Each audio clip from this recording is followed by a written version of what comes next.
ഇവൾ ഇതുവരെ വന്നില്ലേ? സമയം ഇത്രയായല്ലോ. ഓഫീസിൽ ചോദിച്ചപ്പോൾ അവൾ നേരത്തെ വീട്ടിലേക്ക് പോയി എന്നാണല്ലോ പറഞ്ഞത്. ഇവളിത് എവിടെ പോയി?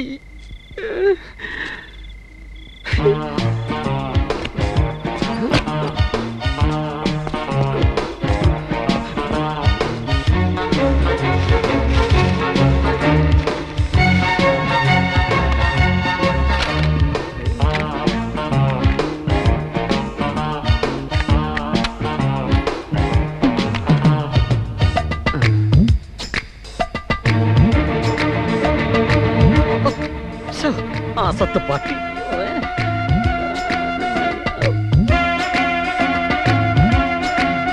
ചുവന്ന socks.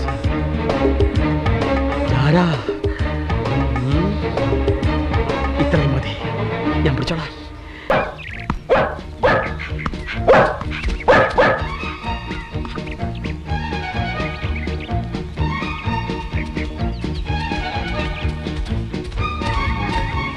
Give it, Sonny. Good. Well done, my boy. ഞാൻ എന്തെടുത്തെറിഞ്ഞാലും നീ അതെടുത്ത് എന്റെ കൊണ്ട് തരണം. ഓക്കേ? പട്ടിയും കളിപ്പിച്ചോണ്ട് നിൽക്കുന്നേ ഉള്ളോ? ഓഫീസില്ലേ?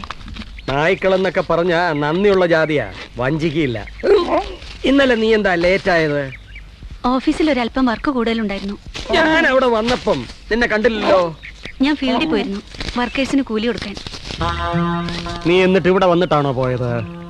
ഇതെന്താ പോലീസ് സ്റ്റേഷനോ? വന്നോ പോയോന്നൊക്കെ ചോദിക്കാൻ? എനിക്ക് നേരായി, ഞാൻ പോണു. പോലീസ് സ്റ്റേഷനും കോടതിയും കൊണ്ടൊന്നും അവസാനിക്കില്ല. അവനെ ഞാൻ പിടിക്കും. ഉണ്ണുണ്ണിയുടെ തനി നിറം നീ എപ്പോഴേ അറിയൂ. ഇനിയെങ്കിലും ഇറങ്ങച്ചോ.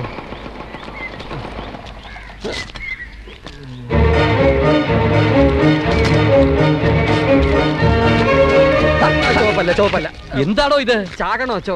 ചാകണോ? ആർക്ക്? അല്ല, ഷൂസിന്റെ അടി ചാണകം വെച്ചോ. ഇതൊക്കെ പറഞ്ഞിട്ട് വേണ്ടോ പൊക്കാൻ? ഇനി പറഞ്ഞിട്ട് പോക്കാ വെച്ചോ. സോറി. സ്തുതിയായിരിക്കട്ടെ. ഇപ്പോഴും എപ്പോഴും സ്തുതിയായിരിക്കട്ടെ. ഉണ്ണുണ്ണി എത്തിയപ്പോ താമസിച്ചു, എന്റെ കുഴപ്പമല്ല. സാറിന് 8 മണിക്ക് പെട്ടിയായിട്ട്. ഉണ്ണുണ്ണിയല്ലവൻ, മണ്ണുണ്ണിയാ. തലക്കകത്ത് മുഴുവൻ മണ്ണ. ഇവന്റെ ഭാര്യ ഡെയ്സി മിടിക്കുക. ഇത് കഴുത. തനിക്ക് ഇവനെ തന്നിട്ട് അവളെ ഞാൻ എടുത്തോളാം. വേണ്ട വേണ്ട, എനിക്ക് അവളെ തന്നെ മതി. മിടിമിടിക്കുക. ഇനി യവന്മാരെങ്ങാനും ആണോ ചുവന്ന സോക്സ് ഇട്ട് എന്റെ വീട്ടിൽ കയറി? അപ്പൊ മനസ്സമ്മതം അടുത്ത ഞായറാഴ്ച. ബോബിയോട് കൂടെ പറഞ്ഞേക്കാം. ബോബി, ബോബി, അവനോട് പറഞ്ഞിട്ട് കാര്യമില്ല, നമ്മളങ്ങ് തീരുമാനിച്ചാ മതി. ചായ. സോറി. പണ്ടത്തെ പോലെ ഒന്നും അല്ലടോ.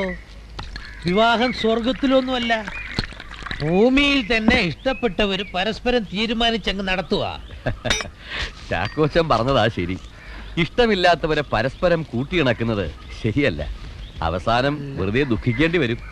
എന്താ ഞാൻ പറഞ്ഞത് ശരിയല്ലേ? എന്താണോ കാലം പിടിക്കുന്നത്? അല്ല, കരണ്ടി കിട്ടി. മണ്ണുണ്ണി എപ്പോഴും സ്തുതിയായിരിക്കട്ടെ. മനസ്സമ്മതം ഞായറാഴ്ചയാ, ഞങ്ങളങ്ങ് നിശ്ചയിക്കുക. അതൊന്നും എന്നോട് ചോദിക്കേണ്ട കാര്യമില്ലല്ലോ. അതല്ല, സമ്മതം ഇല്ലെങ്കിൽ പള്ളി വരെ പോകണ്ടല്ലോ. ആ ചെലവ് ലാഭിക്കാലോ എന്നാ ചാക്കോച്ചന്. ഒന്നും പറയാൻ പറ്റാത്ത കാലമാ. വിവാഹം കഴിയുമ്പോഴാ ചിലരൊക്കെ അറിയുന്നു ചെറുക്കിന് വേറെ ഭാര്യയും പിള്ളേരും. ബോബി കേട്ടിട്ടില്ലേ? എനിക്ക് 2 കേസ് അറിയാം. ഇവനൊക്കെ എന്ത് ചെയ്യണമെന്നറിയാവോ? വെടി വെച്ച് കൊല്ലണം. മാത്തച്ഛൻ എന്ത് പറയുന്നു? കർത്താവ് ക്ഷമിക്കില്ല അവരോടൊന്നും.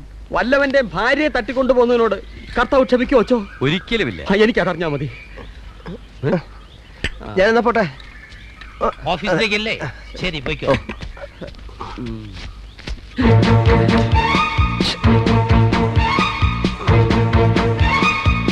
ചുവന്ന സോക്സ്.